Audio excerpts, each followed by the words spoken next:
কেউ একজন খুব সুন্দর একটা কথা বলেছে, স্বপ্ন যদি তোমায় দেখতেই হয় তাহলে জেগে দেখো, ঘুমিয়ে তো যে কেউ দেখতে পারে। নমস্কার, আমি রাজ। ছোট্ট একটা গল্প। একটা সময়কার কথা। একটা ছেলে একটা সরকারি স্কুলে পড়াশুনো করত, আর তার বাবা যে ছিল একজন মেকানিক, যিনি নামি দামি গাড়ির ইঞ্জিনের কাজ করত। ছেলেটা কখনো কখনো তার বাবার সঙ্গে যেত তার বাবা আসলে কী কাজ করে সেটা দেখার জন্য। সে সেখানে গিয়ে দেখত বড় বড় নামি দামি যেসব গাড়ি হয়, লাক্সারি গাড়ি, সেই সব গাড়ির ইঞ্জিনের কাজ করে তার বাবা। সে তখন সেখানে বসে বসে ভাবত, একদিন সময় আসবে যখন আমার বাবা এইসব গাড়ি না সারিয়ে আমার বাবা এইসব গাড়িতে চড়বে। পরদিন তাদের স্কুলের শিক্ষক সবাইকে বলে, তোমাদের কাছ থেকে আমি একটা পরীক্ষা নেব, আর সেই পরীক্ষাটা হলো তোমাদের যে স্বপ্ন, তোমরা বড় হয়ে যা হতে চাও তার উপরে সকলে একটা করে প্রবন্ধ লিখে আনবে, আর সেই প্রবন্ধ লিখে নিয়ে এসে আমাকে পরদিন সকলেই জমা দেবে।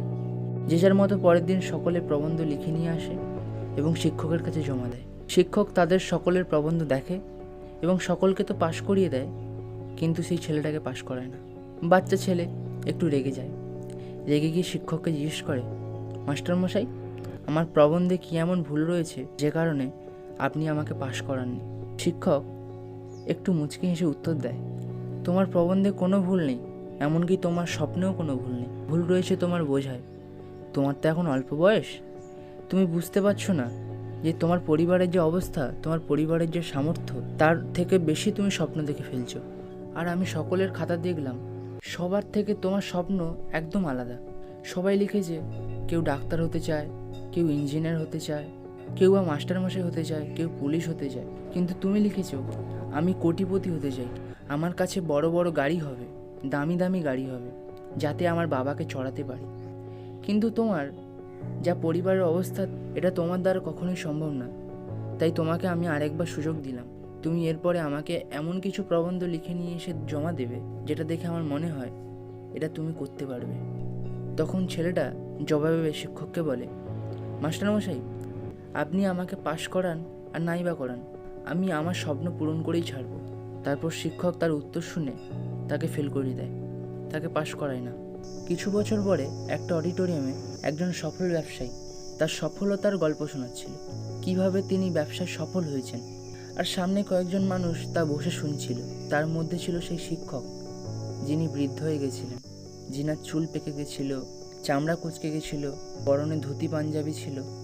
আর সেই সফল ব্যবসায়ী যিনি লেকচার দিচ্ছিলেন, তিনার লেকচার শেষ হওয়ার পরে তিনি স্টেজ থেকে নিচে নেমে আসেন, এসে সেই শিক্ষকের কাছে যান আর পায়ে হাত দিয়ে প্রণাম করেন।